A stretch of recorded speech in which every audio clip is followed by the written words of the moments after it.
The Soul Truckers made an impact on people. You know, people either liked us or they didn't.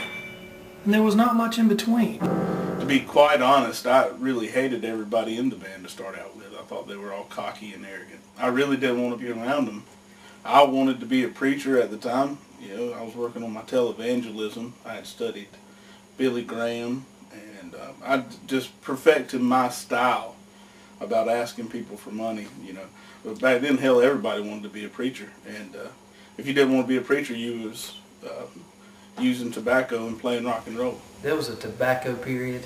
I don't know if you're aware of that. I don't even know if this is going to be in this movie. But we all had a run-in with nicotine, and I don't know that any of us have ever kicked it. That's another story. What's your next question? Why this interest? There are many kinds of answers. We've asked experts from a variety of backgrounds. The people in our district who have spent a great deal of time talking with young people tell me that the young people continually say that there is a breakdown in communication. This was not true several years ago. I don't think collectively we can come up with one solution. Children are puzzled when you tell them this. I don't think the answer lies in criminal sanctions. The answer is usually yes. Women wanted to be with us. Ladies, you gonna come back to the motel room with us after the kids? Men wanted to be us. I'm the original groupie. I hope that none of the men wanted to be with us. The desire to be with the group, to be one of them, is certainly a very key factor. And this is their way of kind of pulling back into a corner and saying, well, at least I got this thing. This is my bag. I guess the only thing that they have in common is their failure to find some sort of identity.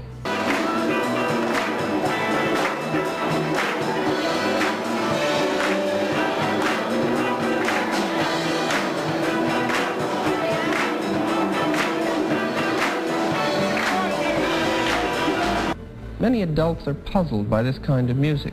It refers repeatedly to drugs. Wine, coffee, aspirin-related products, cold pills, and medications for children. There's one particular song that I can remember. It's a fairly controversial song. If this offends you, maybe you needed to hear it. It's a song called The Song. Sometimes it's called Time and Time Again, but more times than not it's called The Damn Song. I had a religious song with the word damn in it. As the congregation stands, and the choir sings as I am, and honestly in reality, you do not give a damn that Jesus Christ. Very dear and lyrically. Musically, I wish it would have been more. Very Pauline and epistolary about his writing approach. And I don't know if I regret writing that song. I meant it. It was a shock value. I mean, it was to get these people. Okay, we're doing what we're supposed to. We're raising our hands. We're being, you know, good Christians, and then it just hits them. But you can look on the people's faces and they would go. There's a station in Manchester, the Joy FM, and they actually pulled all of our songs. They would not play us anymore because of the damn song. And slap in the face, yeah.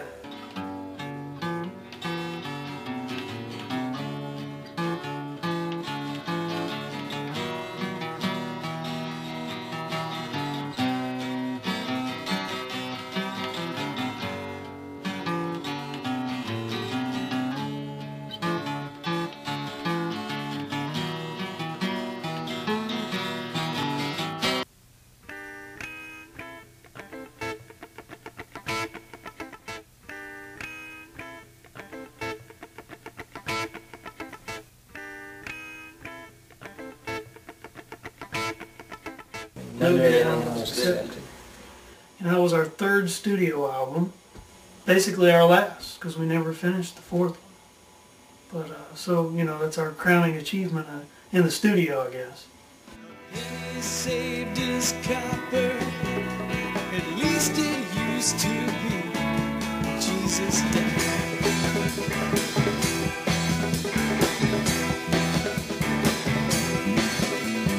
Man is not a mouse until the fat lady Everybody screams and Jesus died.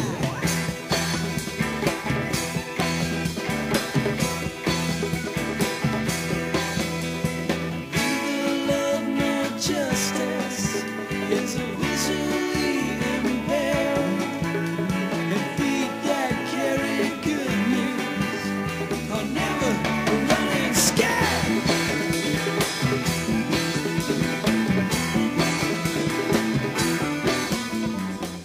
A little more progressive sound on the No Dead Animals Accepted.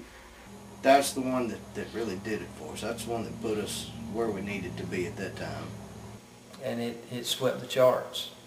Top 10 tracks in the Christian gospel area. It was the Soul Truckers at the peak of their career. I knew even while we were making it that it was something special. It was something different. I'm not a very spiritual person, but it seemed like everything lined up. It was perfect. It provided the bottom to the suck. That was the Soul Truckers. And without it, it had been an empty suck.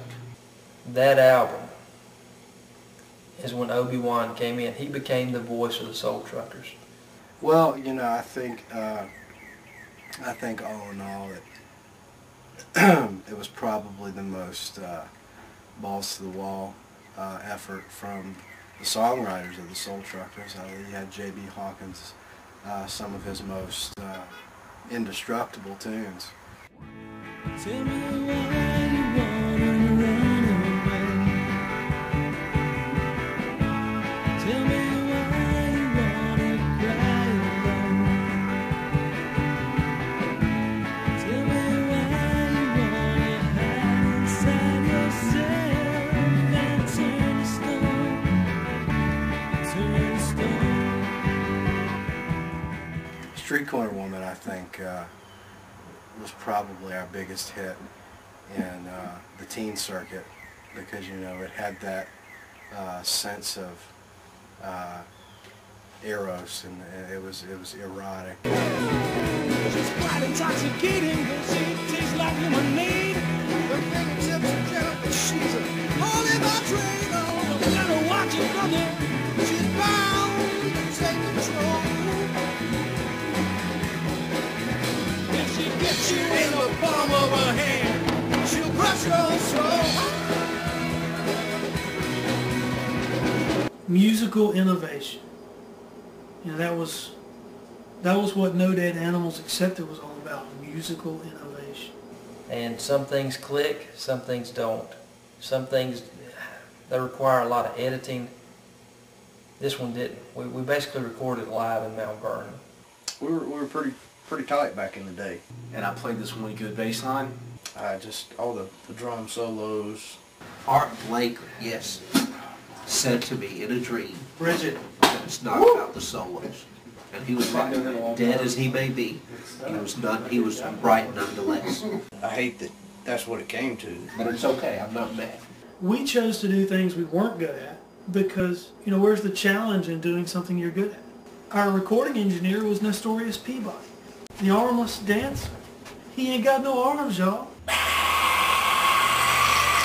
You can't say that an album mixed by the normal person using their hands is going to have the same kind of feel and sound to it as an album mixed by someone only capable of using their feet. I'm okay, for some strange reason. I have a peace that they tell me not to question. But I know there'll come a time when I'll need this peace of mind. So how do I find it?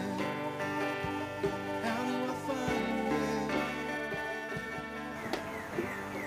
it? The city, I don't know what I was thinking when I wrote that. I was listening to a lot of Blues Traveler, and I can't really tell you what it means. No, I can't tell you what it means anymore. I can tell you why my name is Obi-Wan. After Obi-Wan came to the band, it seemed like instead of him fitting into our mold, we kind of molded to his strength. That's okay, you know, we kind of lost our identity a little bit, I think. Whenever we changed to a little more progressive style of music. emo, if you will.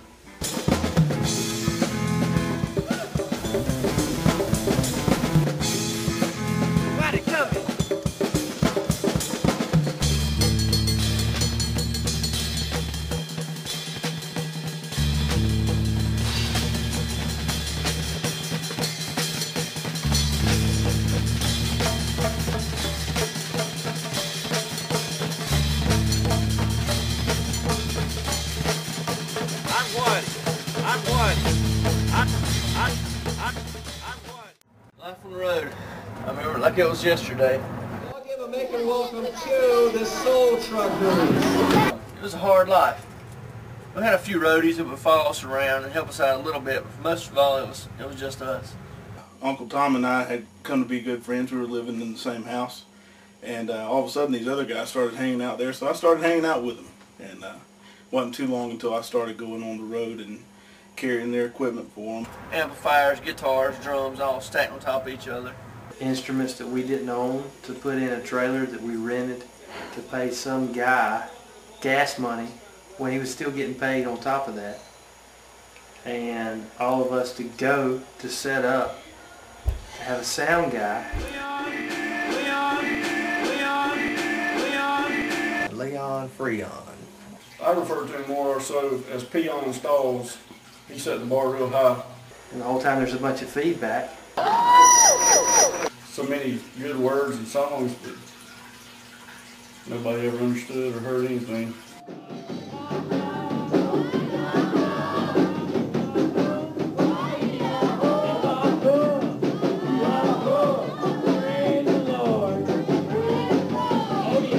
I think about some of our gigs, some that really stand out to me are obviously the ones that were canceled. I think there was one good concert that gave us hope, but oh, we played gig after gig at just nowhere places. Part of being a soul trucker is you stay to your roots. We never turn anybody down. Valentine banquets, bar mitzvahs, circumcisions. And if it was in some small podunk town in the middle of nowhere in Georgia, you know, we were likely to be there at some point. Hello, Perry! Perry, land of Agricenta. We played that one on the back of a flatbed truck.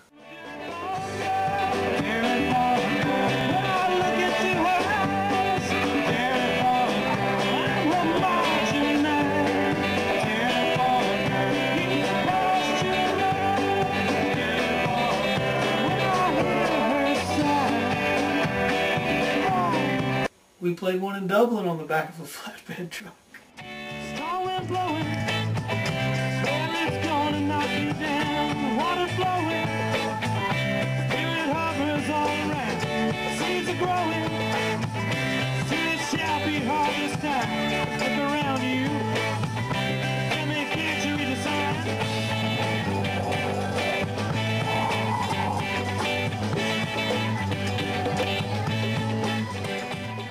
I can remember that they played the prison scene quite a bit with much success. I remember having to get all our equipment inside one door and shutting those doors and going through another one. And I remember that JB was concerned a lot about being in the prison environment and what might happen. Now, I don't want to talk about that. The biggest thing we had to remember was to stay close to the walls like this. You know, we had to keep our backs to the walls at all times just for safety purposes. It went off without a hitch. It was very well received. Instead of, you know, me sitting here telling you about a prison riot because of one of the songs we sang. It really takes me back to Folsom. Yeah, Folsom. We really, you know, follow the legacy of Johnny Cash and the Statlers.